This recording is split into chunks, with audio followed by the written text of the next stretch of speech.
Iluminemos o santuário. Carta de Paulo para Coríntios, a segunda carta, o capítulo 6, o versículo 16. Pois nós somos um santuário do Deus Filho. Emmanuel realiza seu comentário no livro Vinha de Luz. E a luz e o santuário estarão presentes em todas as nossas reflexões desta noite. Não é por acaso que escolhi exatamente o livro Vinha de Luz. Até o nome do livro já tem algo simbólico em relação à nossa evolução espiritual. Porque a vinha seria de uvas, vinhos, mas uma vinha de luz. E o símbolo do vinho, da alegria, representava o ponto principal no convite em que Deus envia para as criaturas, o casamento.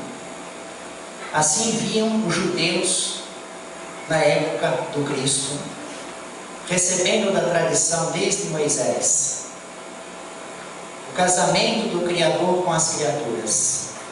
Estamos sendo criados pelo Pai Eterno, inseridos num processo evolutivo, em que participamos com a nossa vontade livre, mas certamente seremos levados à perfeição relativa da criatura, através de muitas vidas, muitos mundos, adquirindo faculdades na inteligência, que ainda não temos, e estaremos por cenários que ainda não podemos compreender. E neste final, em que iniciaremos a vida eterna, eternamente na vida, em busca da vida eterna, uma festa, a festa da consagração, a festa de núpcias, o casamento da criatura com o Criador. E a partir daí, em total unidade com o Pai, iremos participar da criação universal, em toda a sua harmonia. Temos o testemunho de Jesus. Eu e o Pai somos um. O único Espírito aqui na Terra, tendo esta condição de participar do banquete do Reino dos Céus. Estando nós, então, neste caminho, na época em que Paulo escreve essa carta para Coríntios, Paulo se utiliza de uma imagem muito forte para os judeus na época, que hoje é relativamente apagada para nós. E Emmanuel isola este versículo para falar das condições da criação universal. Inicia assim: o esforço individual estabelece a necessária diferenciação entre as criaturas, mas a distribuição das oportunidades divinas é sempre a mesma para todos. Porque podemos observar entre as criaturas, e não precisem ir longe, na Terra, só nesse pequeno mundinho que estamos vivendo, como as condições são diferentes entre o saber,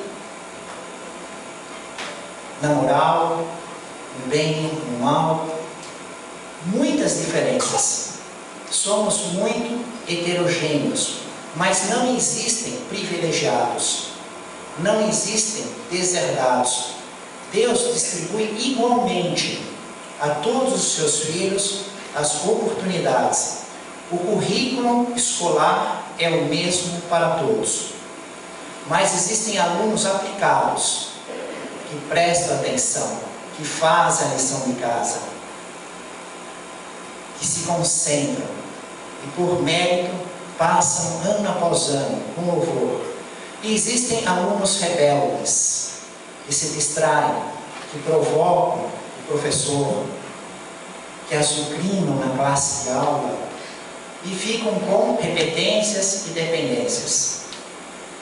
O próprio Cristo não é um privilegiado, foi criado como o nosso, no princípio inteligente, e realizou o seu processo evolutivo por mundos que já não existem mais. Sabemos, pela informação acadêmica, que a Terra é um planeta recente, aproximadamente apenas 4 bilhões e 500 milhões de anos. E o que a academia nos informa é que a realidade é que vivemos numa eterna sucessão de mundos. Buraco negro transformando as matérias, fazendo os mundos morrerem, e o berçário de estrelas, fazendo os mundos nascerem. A matéria invisível que se transforma em matéria visível, a matéria visível que se transforma em matéria invisível. O berçário de estrelas, o buraco negro. Dentro deste contexto, Jesus chegou à perfeição.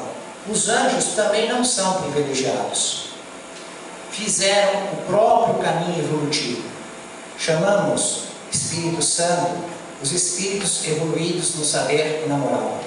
Então Emmanuel inicia o seu comentário ressaltando esta condição, que cada um realiza o seu esforço individual. Existem aqueles que não realizam esforço nenhum. Existem aqueles que realizam muito esforço. Existem aqueles que estão indiferentes. Mas Deus oferece igualmente as oportunidades para todas as suas criaturas. E agora começa o clima. Bom, enquanto dispõe da saúde e do tesouro das possibilidades humanas, fazem anedotário leve e irônico. Ao apagar das luzes terrestres, porém, inabilitados à movimentação no campo da fantasia, revoltam-se contra a divindade e precipitam-se em abismo de desespero. Lendo apenas um trecho de todo o conteúdo de Emmanuel, pode ficar um pouco vago, mas aqueles que trabalham na reunião mediúnica é extremamente claro, porque conversamos com os espíritos que durante a vida foram indiferentes à própria natureza da realidade espiritual.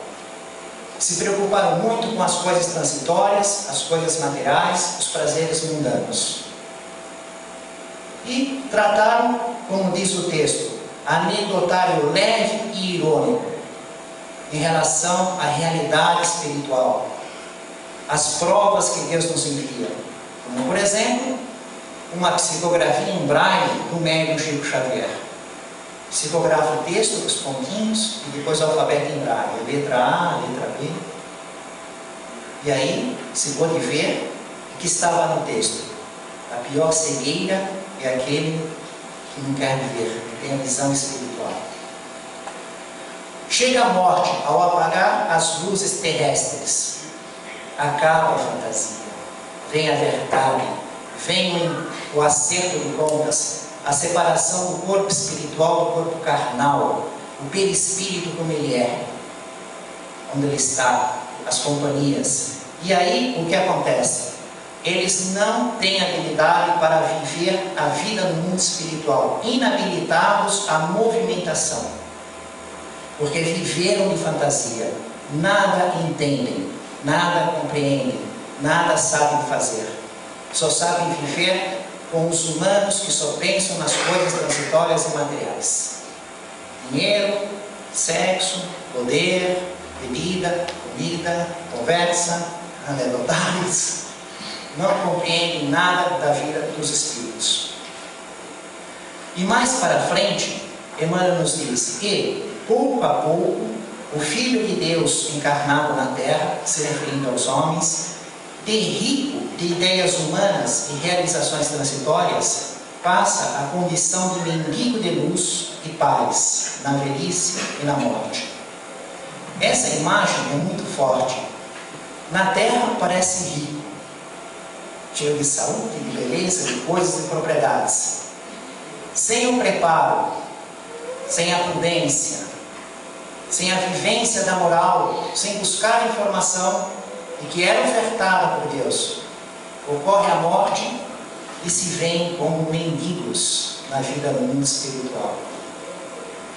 Mas vejam que eu falava há pouco a respeito que Paulo traz a questão do santuário. Santuário, o que vem primeiramente na mente dos senhores? A Casa Esperança? Corpo físico. E no mundo em geral? Se estaremos perguntando tal. Santuário, que é para você? Altares, igrejas, templos, cultos. Os judeus naquela época também pensavam assim: o que era o santuário para os judeus? Porque a questão é que Paulo escreveu isso naquela época, na época do Cristo. Quando eles falavam em santuário, eles falavam do quê? Do templo de Jerusalém, a cidade sagrada, onde Deus se manifesta. Aquela área gigantesca, cuja área do piso é o dobro da área do estádio do Maracanã. Com os muros e os pórticos separando as áreas. A primeira área, o pátio que todo mundo pode entrar. Os judeus e os não judeus. Depois, pena de morte quem passar desse pórtico. Só podem as mulheres entrar. E os homens judeus. Depois, pena de morte. Eles tiravam e matavam na hora. Só os homens judeus. Depois, os sacerdotes, o altar do holocausto, onde levavam os animais a sacrifícios. Matar, queimar, tirar o sangue, tirar a pele. E o lugar santo, santuário, iluminemos o santuário. O lugar santo tinha dois ambientes, era fechado, alto, pé direito alto, lugar onde Deus se manifesta. Entra na porta de entrada, o primeiro ambiente, à esquerda, à direita e ao fundo. À esquerda tinha um candelabro de 7 braços, o candelabro de ouro, que tinha que ser mantido aceso continuamente. E os sacerdotes entravam e colocavam o azeite para queimar, ser aceso continuamente, sempre, o candelabro de ouro. À direita, a mesa de ouro, a oferta dos pães da proposição, 12 pães, um para cada tribo. Ao fundo, o incenso, a oferta queimada para Deus. E esse primeiro ambiente era separado do segundo com uma cortina, um véu enorme, em que só o sumo sacerdote podia entrar uma única vez por ano, um único dia. Ninguém podia entrar naquele local, só o sumo sacerdote. No dia da grande expiação, em que se sacrificava o animal, tirava o sangue e se jogava sobre a tampa da arca da aliança propiciatória. Jogava o sangue lá para livrar dos pecados dos sacerdotes e do povo. Dentro da arca da aliança tinha as tábuas da lei, os 10 mandamentos e o maná no deserto. Era o lugar mais santo de todos.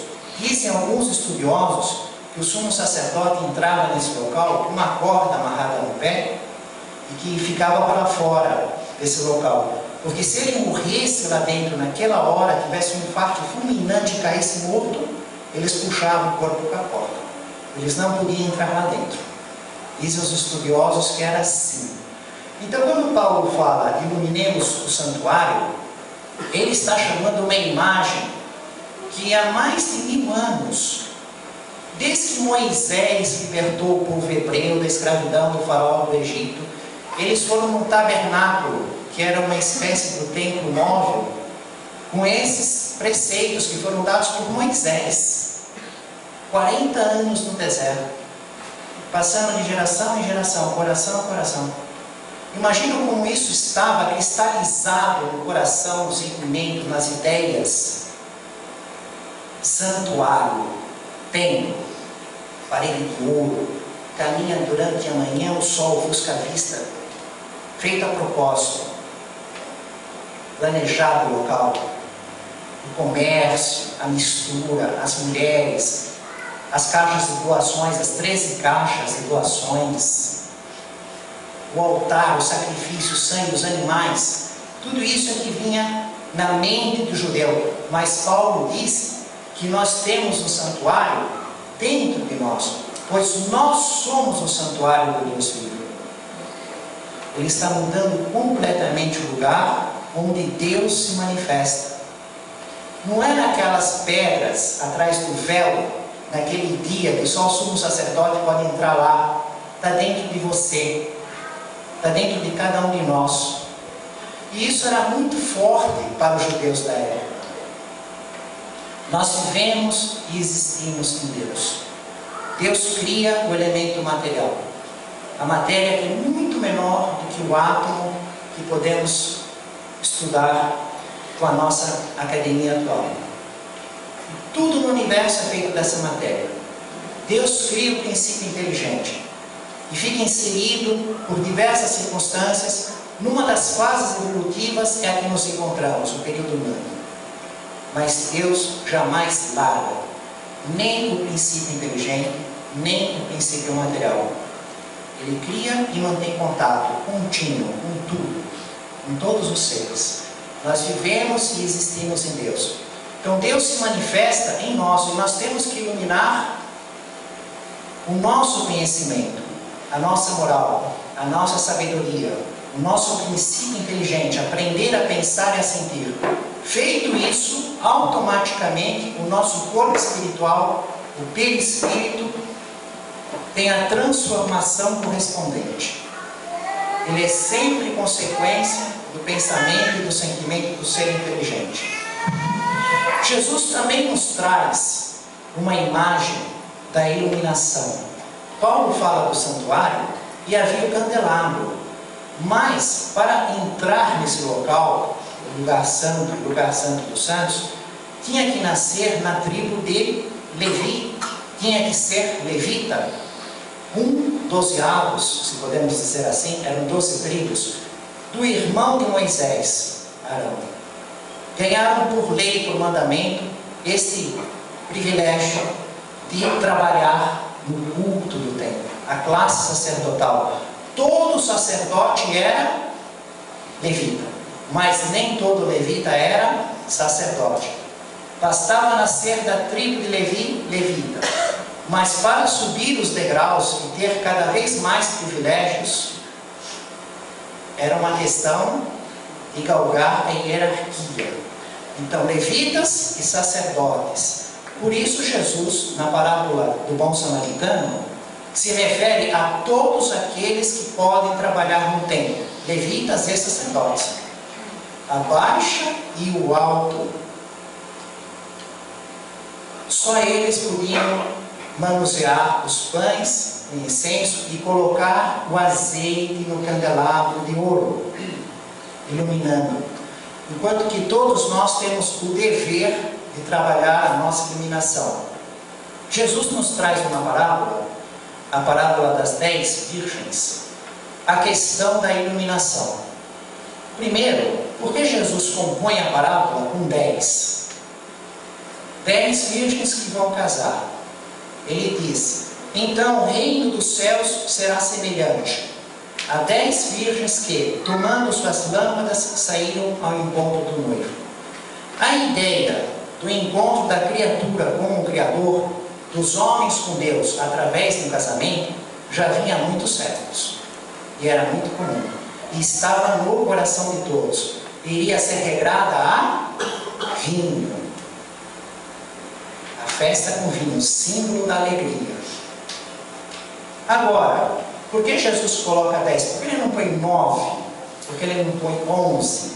Porque no conceito dos judeus na época, no dia a dia deles, 10 era o número mínimo para dar quórum na assembleia da sinagoga.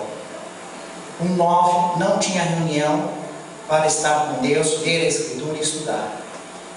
10 era o número mínimo de homens dentro da sinagoga. Tem 10, então existe a leitura, os estudos. Tem 9 ou menos, não há reunião possível.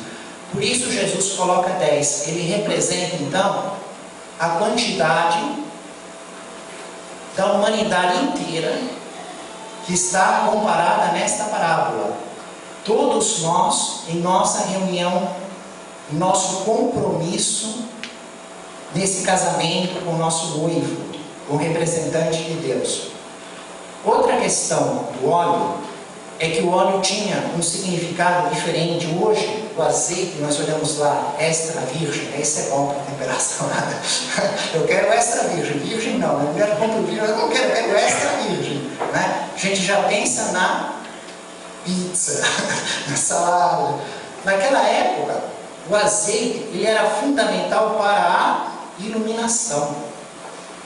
Inclusive, a sagração de rei era com o derramamento do azeite na cabeça do rei. A própria palavra Messias quer dizer ungido, ungido por Deus, como se Deus colocasse e derramasse o azeite na cabeça do Messias. Ele, ungido por Deus, não aqui na terra, em que o profeta que recebia a palavra de Deus ungia o rei. É assim que eles reconheciam a legitimidade.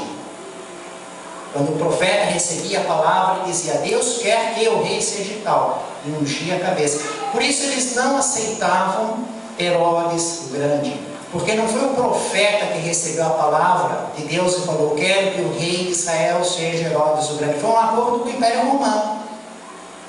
Então eles diziam: você é rei pela força do império, mas não foi o profeta que trouxe a palavra, você não é ungido por Deus. Então o azeite, ele tem esse símbolo, significado especial e importantíssimo.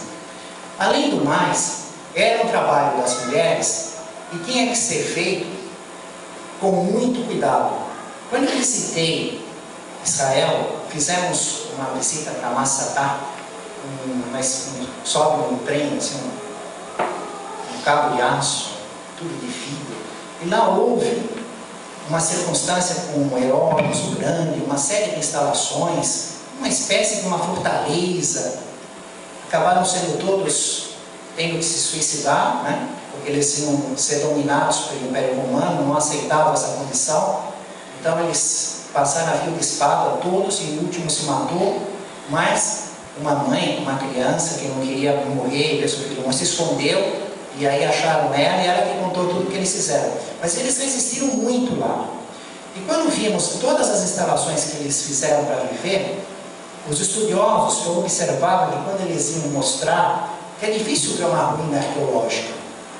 Você vai saber como aquilo é. Né? Hoje as coisas têm nome, está tudo decorado. A gente entra num quarto, vê uma cama, fala: aqui é uma suíte, vê o banheiro, vê a cozinha, vê o fogão, aqui era a cozinha. Como é que você sabia na época? Tinha a porta de entrada, você tinha que achar ela. Depois você ia ver como é que o ambiente era iluminado. A iluminação externa, o vão que eles faziam nas rochas para receber a luz externa, e principalmente a iluminação interna. Onde é que está o lugar que põe a lâmpada? O achote. Jesus até fala: coloca o velador, o achote. Tem até uma parábola, que você não vai fazer a iluminação no quarto, vai pôr um caixote em cima e ninguém vê nada. Você tem que pôr num lugar que todos vejam a capacidade de iluminar o ambiente interno. A lâmpada, aonde vai ser colocada? No sábado não podiam trabalhar, então tinha que fazer cesta, e era um trabalho da mulher. E eles observavam a capacidade da mulher iluminar o ambiente para escolher casamento. Quem se preocupa isso hoje em dia, né? Vai na casa da moça e fala: deixa eu ver como é que ela ilumina a casa. Se eu colocar... Ele quer saber como ela cozinha, como é que ela se relaciona com as crianças, se ela tem uma possibilidade de arrumar um emprego, ganhar estar bem de vida, não é assim? Se ela vai ficar colérica, são outras coisas. Naquela época, a capacidade de ver como é que ela arruma a lâmpada. Lembra a lâmpada do Aladim? Sabe aquela do desenho, assim, que sai o gênio? Tem um orifício aqui, outro lado, punha o óleo, aí um pavio e acendia.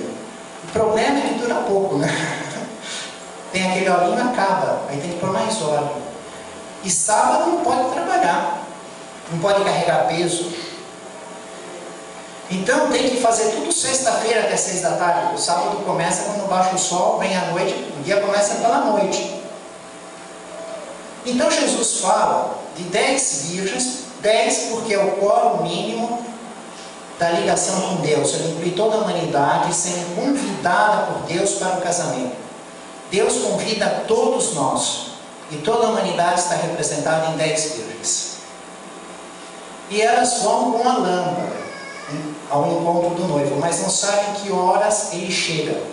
Porque também era assim, o noivo ia na casa dela para fazer o contrato, pagar um preço, e um ano depois ela que ia no lugar que ele tinha marcado. Então realmente na hora da entrega da mercadoria, porque a mulher era vista como uma mercadoria, era a noiva que ia ser entregue. Então as 10 vão ao encontro do noivo, mas sem saber a hora que ele chega. E 5 vão com a sua lâmpada, aquele azeitezinho, só a lâmpada. Outras 5 vão com a lâmpada mais uma vasilha, um azeite de reserva. Não sei a hora que ele vai chegar. E quando ele chegar? Se faltar óleo. Aí o que acontece? Elas esperam até dormem. O noivo só chega à meia-noite. Quando o noivo chega, e elas são acordadas, escutai, o noivo chegou, vão ao encontro dele. Assim que só tinham a lâmpada com aquele pouco azeite, ficaram sem o azeite para iluminação. Pediram das outras. As outras disseram, nós não podemos te dar. Você tem que ir com os comerciantes, você tem que buscar no comércio. Não sabemos se será suficiente para nós. Não podemos ceder. Então elas foram no comércio buscar quem vendesse. E assim que tinham a lâmpada com azeite mais a vasilha de estoque, essas foram ao encontro, chegaram ao encontro do noivo, entraram na casa de núpcias e a porta ficou fechada. Aí passou um bom tempo, as outras 5 que foram no comércio chegaram e o Senhor não as recebeu. Disse, não, eu não vos conheço. Vocês não se preocuparam como devia. Olha que imprudência tiveram. Não sabiam a hora, trouxeram só a lâmpada sem ter reserva. Então essa condição de ser tão indiferente, de não ter cautela, de ser tão incompetente para a iluminação, que para eles naquela época marcava fundamente o coração. Enquanto que hoje nós só conseguimos chegar perto dessas emoções que estão no ar, na parábola que Jesus contava, quando fazemos esses estudos. Vamos atrás da lâmpada, do vasilhame, sabendo a cultura deles como é que era, o que eles sentiam, o que era importante, o que não era. Aí nós temos uma entrevista, uma sensação do que estava acontecendo. Bom, o que acontece? Na hora da morte, todos nós vamos fazer esse passamento. E aí? Ao apagar as luzes terrestres, quem é que vai ficar não mendigo da luz? Quem vai ser rico da luz? Quem é rico e quem é mendigo das coisas transitórias? Haverá o rico que continuará rico, o rico que ficará mendigo, o mendigo que continuará mendigo e o mendigo que ficará rico. Porque depende de ter este conhecimento, de ter esta moral, no saber e na moral, como Jesus nos vem exemplificar. E nós que estamos convidados por Deus, pela misericórdia infinita do Criador, recebendo uma quantidade enorme de azeite, através da codificação espírita de Allan Kardec. A pesquisa por mais de 1000 médiuns, milhares de espíritos se comunicando por esses médiuns. Allan Kardec observando, comparando, analisando, recolhendo todo esse material, publicando em livros, mas aquele jornal de estudos psicológicos, a Revista Espírita, de edição mensal, durante 12 anos de pesquisas em laboratórios. Depois, a continuidade com a produção mediúnica de Chico Xavier, mais de 400 livros. Uma riqueza de detalhes, de informações em todos os estilos, para todo tipo de vista. Porque existem aqueles que uma certa luz ofusca, ele precisa menos luz. Existem aqueles que uma certa luz é insuficiente, ele precisa mais luz. Cada um tem uma condição de compreensão e sentimento, mas em toda essa obra, todos nós e cada um de nós pode achar. Nós vamos ver, por exemplo, uma passagem do próprio Evangelho que ocorre no Monte Tabor, a transfiguração de Jesus no Monte Tabor. E o que nos traz esse reservatório de óleo para estudar esta parte, com uma foto de materialização do espírito, que o próprio Chico Xavier fica presente, se permite que se faça uma fotografia. Eu tirei do Google Imagens, materialização do espírito, com a presença do Chico Xavier, e coloquei no Facebook da Casa Esperança, compartilhei com os amigos, para mostrar esta foto. O Chico Xavier participou algumas poucas reuniões, uns 2 anos, de materialização de espíritos. Algumas delas, ele foi muito minucioso, ele fez um relatório da própria escrita, de todos os detalhes, do local, da máquina fotográfica, o tipo da máquina, do fotógrafo, do médium dele, da casa, toda uma riqueza de detalhes. E permitiu que fotografassem algumas dessas experiências. Por quê? Porque ele dá o aval moral dele, que aquilo é um fato. Porque quando vemos foto de espíritos materializados, quase tudo tende a fraude.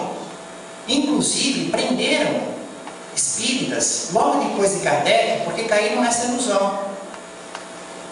Depois da desencarnação de Kardec, na sucessão da Revista Espíritas, deram um golpe nos espíritas.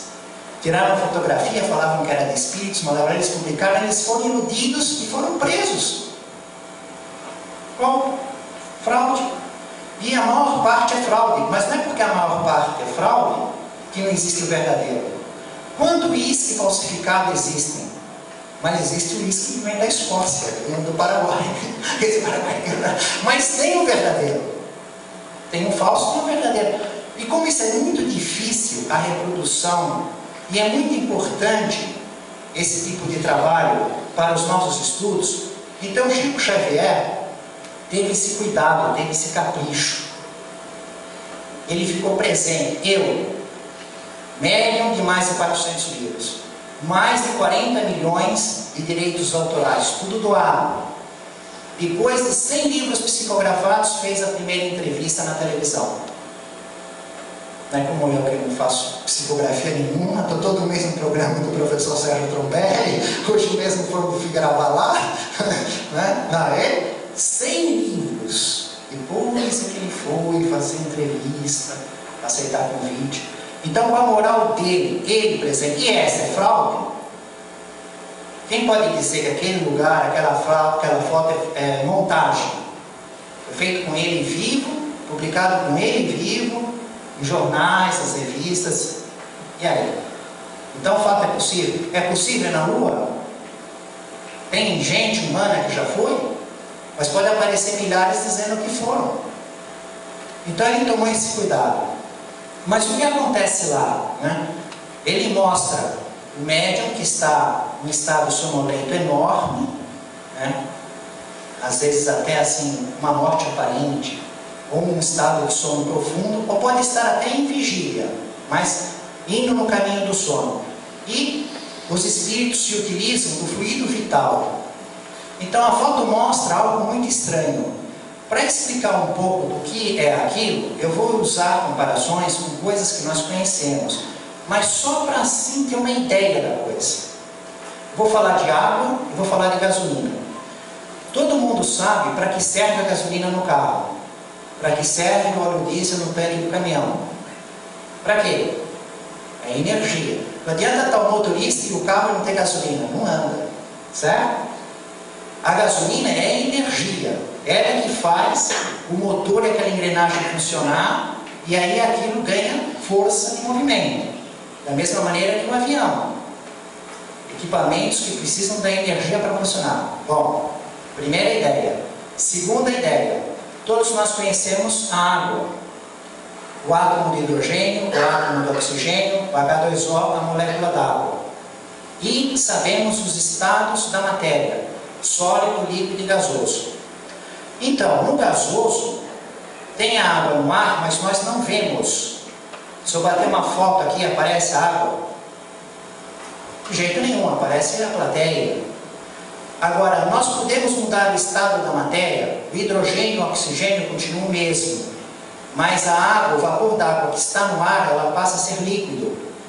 Ocorre com o ar-condicionado que fica pingando lá, assim, né? Ele fica tirando o ar daqui e fica pingando água lá fora. Fica tirando o ar daqui e fica pingando água lá fora. Não é? A chuva dos oceanos sobe invisível, milhões e milhões de litros. Desce a água visível. Às vezes granito e às vezes neve. Sobe invisível, desce. Quando sobe, você fotografa. São as fotos espetaculares da Maristela.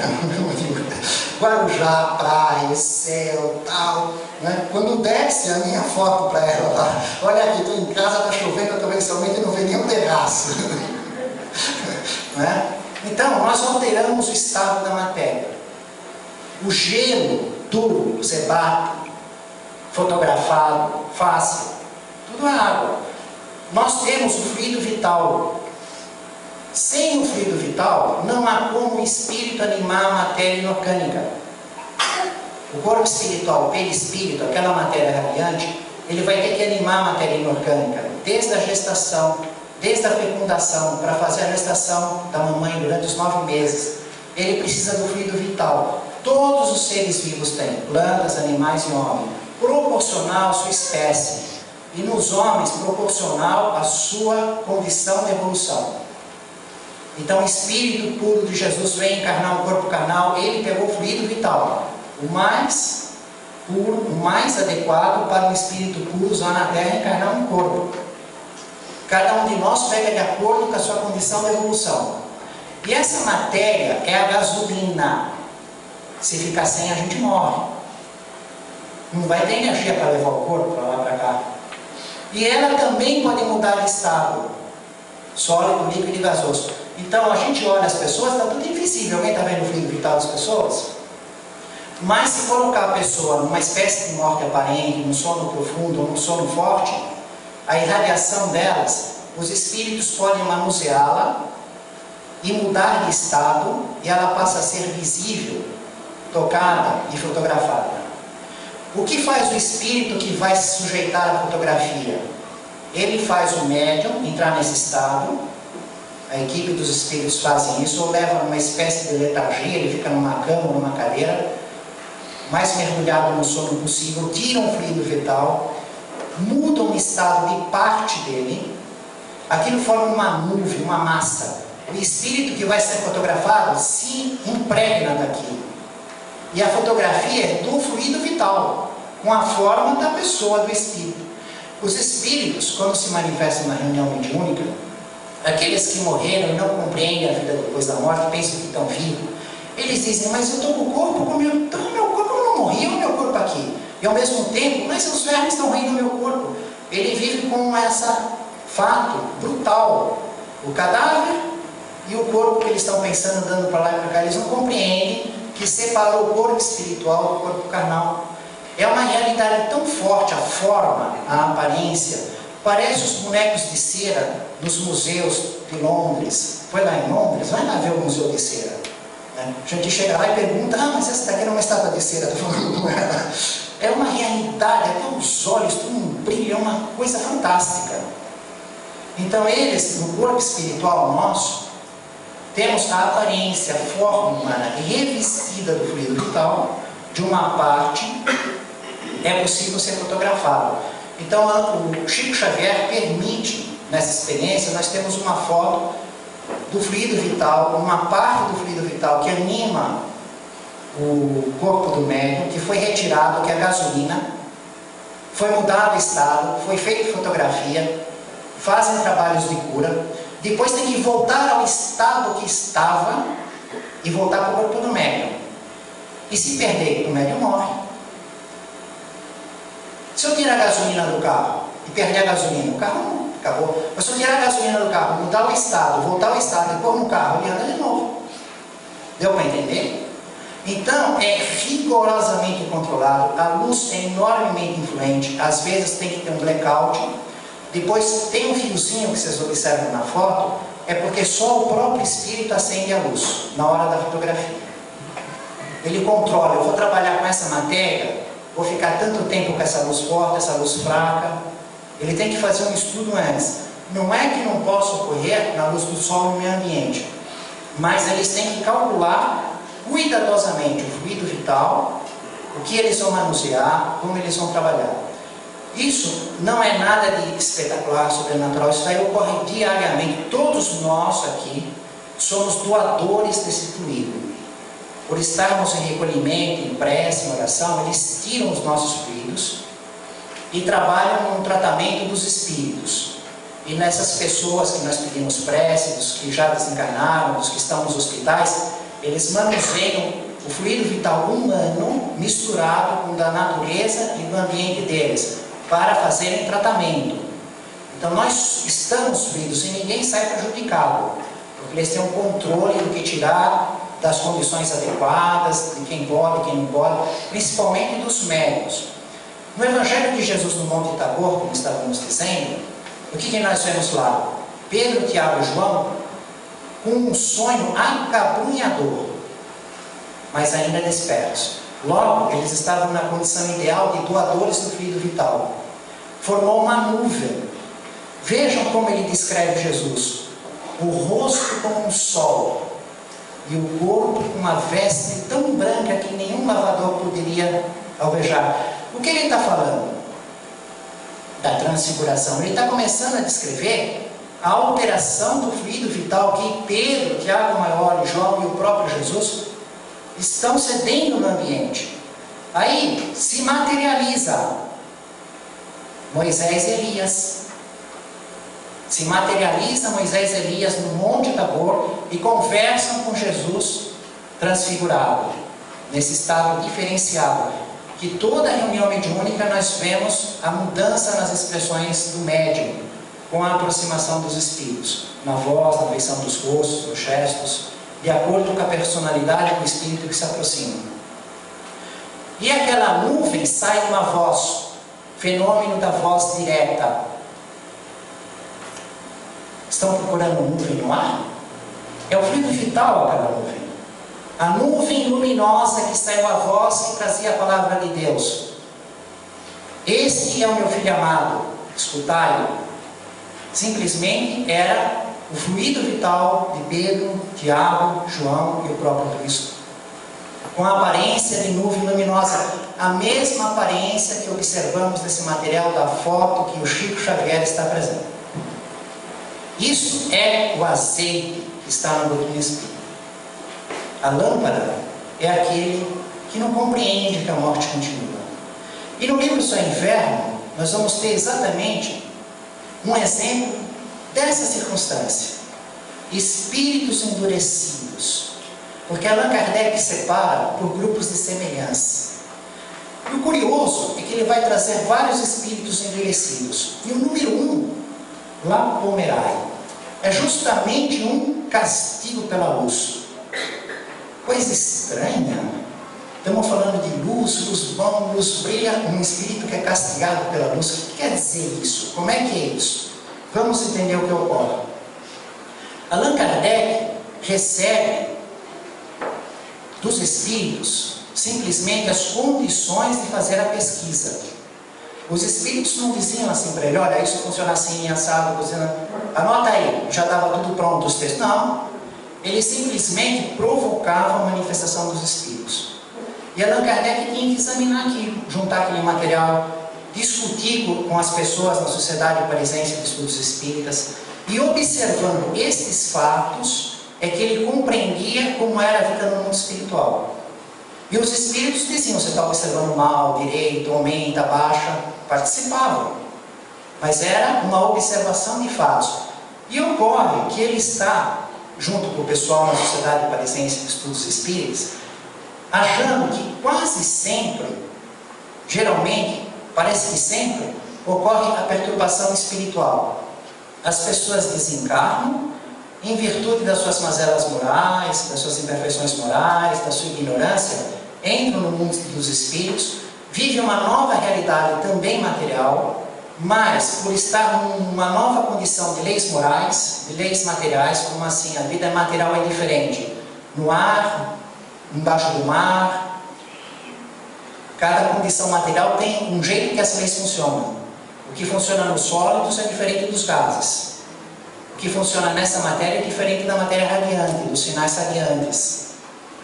tem a sua circunstância. Então a pessoa continua na vida material, o seu corpo, perispírito, separado do corpo carnal, com a aparência humana, dando a sensação que ele não perdeu o corpo, mas ao mesmo tempo o corpo.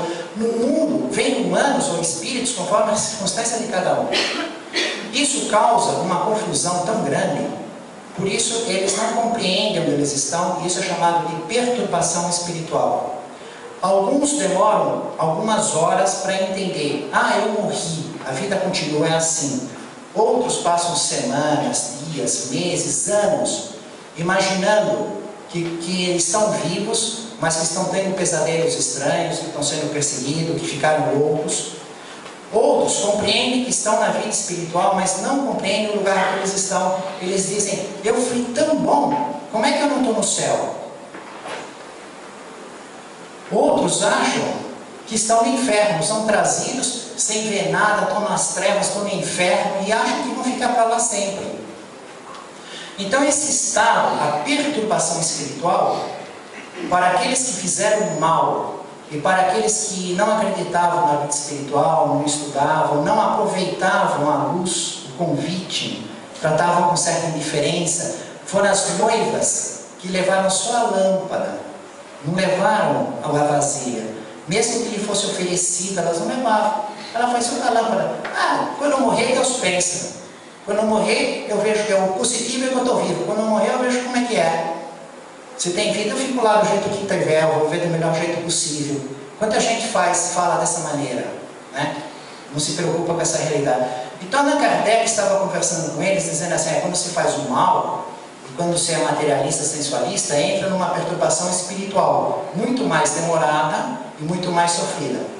Aí, de repente, um espírito se manifesta espontaneamente. Os espíritos pegaram e fizeram um espírito se manifestar por um médium, sem ter sido evocado, e esse espírito começa a falar, e eles percebem que tinha sido um criminoso, o Lapomerai, e tinha sido executado pela justiça humana, porque naquela época tinha pena de morte.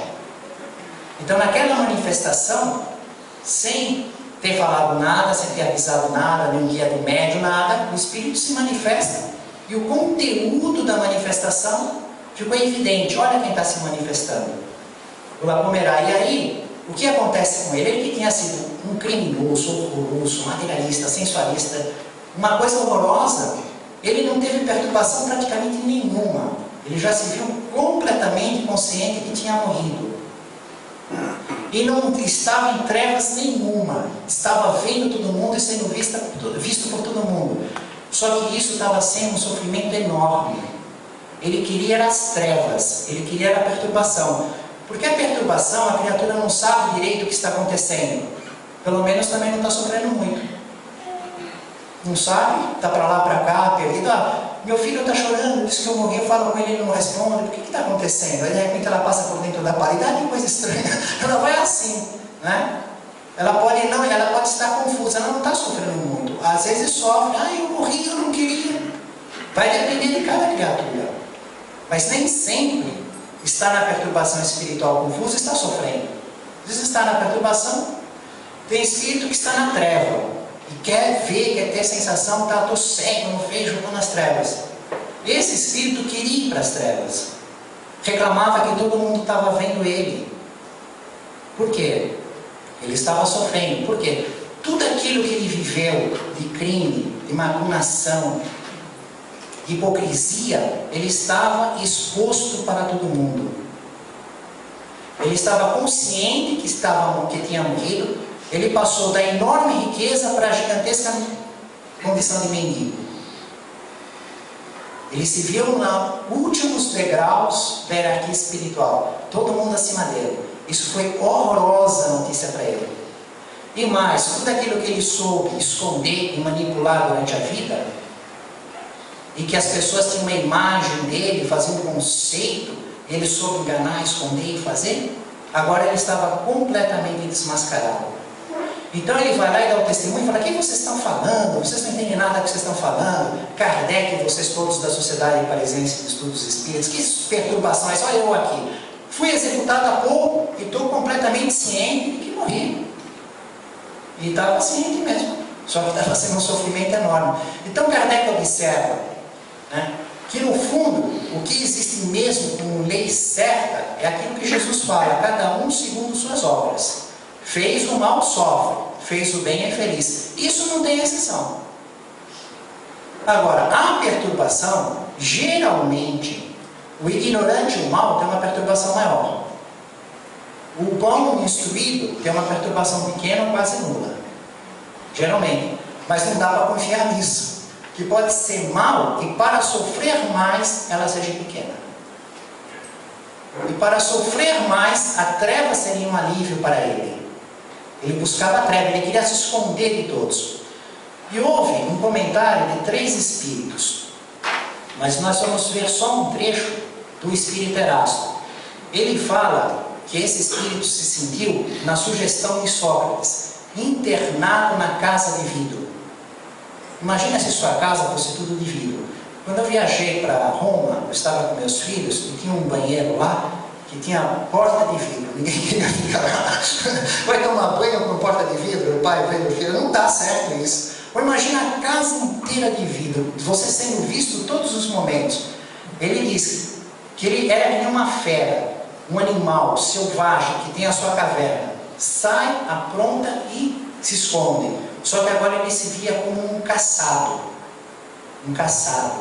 Por quê? Porque ele estava totalmente exposto, ele não tinha onde se esconder. Ele via um e aquela coisa horrorosa que ele fez desmascarado, ele corria para lá e todo mundo via. E ele não encontrava um esconderijo, um lugar para se ausentar das pessoas. Sofrendo tremendamente e claramente a respeito do que tinha feito. E Erasto fala assim: é o culpado que se torna, por si mesmo, seu mais inexorável castigo. Vejam que inteligência desse espírito Erasto, comentando esse caso. O culpado se torna, por si mesmo, seu inexorável castigo. O castigo está dentro de nós. O santuário, ilumine o seu santuário. Aonde está o santuário? Aquela senhora simpática, dentro de nós, logo de cara. Deixa eu trabalhar Paulo, o castigo também. O santuário, a relação com Deus, os prazeres, o perispírito maravilhoso, o prêmio do bem está dentro, mas a consequência do mal também. E não é uma questão de forma. A forma adequada para o sofrimento é necessário. Então, se a perturbação espiritual tiver que ser pequena, ela será. Se tiver que ser grande, ela será. Normalmente ela é grande. Quando o espírito é ignorante e mau. Mas o que é certo, incondicional, é que o bem nos traz a uma boa condição. Por isso os espíritos dizem que é necessário fazer o bem para ser feliz. Isso é uma regra sem exceção. Todas as coisas nós vamos estudando. E para encerrar a nossa reflexão final, tendo estudado o santuário, ido na época de Paulo, visto o templo, lembrado aquele pátio dos gentios, dos judeus, o pátio das mulheres, dos homens, aquela construção alta e enorme, o santo dos santos, a arca da aliança. Quem se lembra? À esquerda está o candelabro, à direita a mesa dos pães, ao fundo o incenso, abre a cortina, a arca da aliança, com a tábua das 10 leis e o maná do deserto. Joga o sangue do animal sacrificado em cima da tampa da arca. E Erasto dizendo que o problema do homem está nele mesmo, o castigo está em si.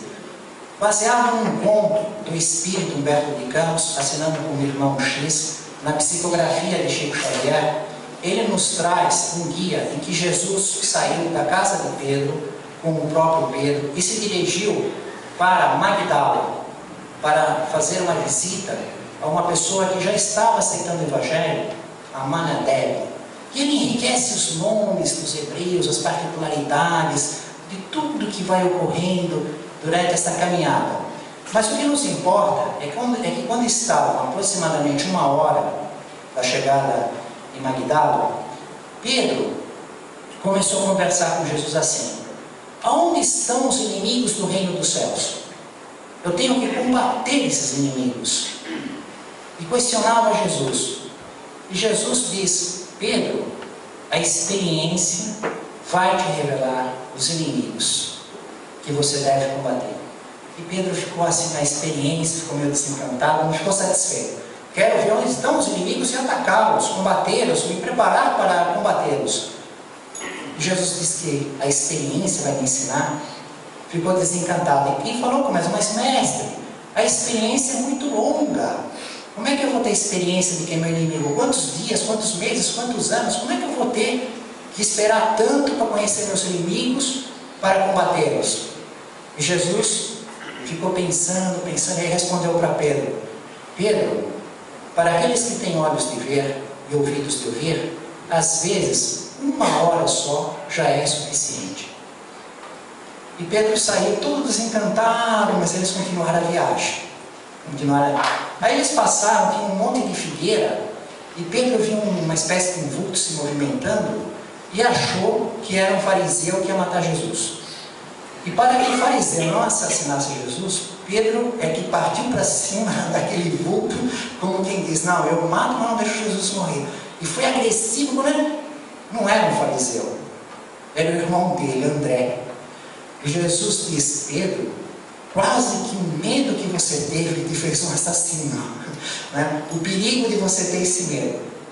E aí eles foram continuar andando e encontraram um levita, aquele que faz o serviço no templo, recitando a Torá. E quando o levita viu Jesus passando, se sentiu profundamente indignado, porque Jesus, em muitos dos mandamentos, de tudo aquilo que dizia a Torá, da relação que tinha com o templo, Jesus não observava. Então o levita aproveitou que Jesus estava passando com Pedro e começou a soltar o verbo. E Pedro pegou a defesa de Jesus. Ficou colérico, partiu para cima do levita. Totalmente encolorizado, saiu naquela palavreada, tudo, não deixou passar por menos. E continuaram. Mais para frente, eles encontraram um outro que vendia perfumes. E ele disse assim: Jesus, sabe aquele homem que você curou, aquele leproso? Você acredita que ele fez? Ele foi curado de lepra, ele era tratado como morto. Em vez de ele te dizer bem de você tal, ele foi falar mal de você, está falando muito mal de você, está te acusando de um monte de coisas. Dá para entender uma coisa dessa? Aí Pedro ficou super indignado e foi muito mais duro em todos os comentários que aquele leproso tinha feito de Jesus. Ele fez esse leproso para todo mundo que vive lá por perto. E eles continuaram. Aí encontraram um romano numa liteira. O romano olhou assim: eu aqui nesse lugar maravilhoso, vendo essa paisagem, esses escravos me carregando, e esse carpinteiro aí que a multidão segue. Alguém ele segue. Tem que andar a pé, vestido desse jeito, fez aquele desenho, né? Aí Pedro ficou super indignado, naquela vaidade, e ficou vermelho. Aí começou a falar seus desaforos, porque se sentiu ferido na sua vaidade. E quando chegaram na casa, em Magdala, começaram a falar com essa pessoa, e apareceu um outro e começaram a comentar detalhes a respeito da providência do Império Romano, como se tivessem estado em Roma. Falavam tanto da vida dele, das pessoas, dos lugares. Jesus até pergunta para Pedro: Pedro, você já esteve em Roma? Pedro disse: não, mas você fala com tanto conhecimento que parece que essas pessoas que você fala, que fala mal, que critica, estão aqui. Aí daqui a pouco Jesus olha para Pedro e diz: Pedro, faz 1 hora que você me perguntou quem eram os nossos inimigos, quem é o inimigo do reino dos céus, que você queria conhecer os teus inimigos do reino dos céus, para combatê-los. Nesta 1 hora, você se envolveu com medo, com a cólera, com a dureza, com a vaidade e com a maledicência. Entenda, Pedro, o teu inimigo está dentro de você. A nossa guerra é interior. Família espiritual de Jesus, no caminho do reino dos céus, em nome do Mestre Jesus, louvado seja Deus.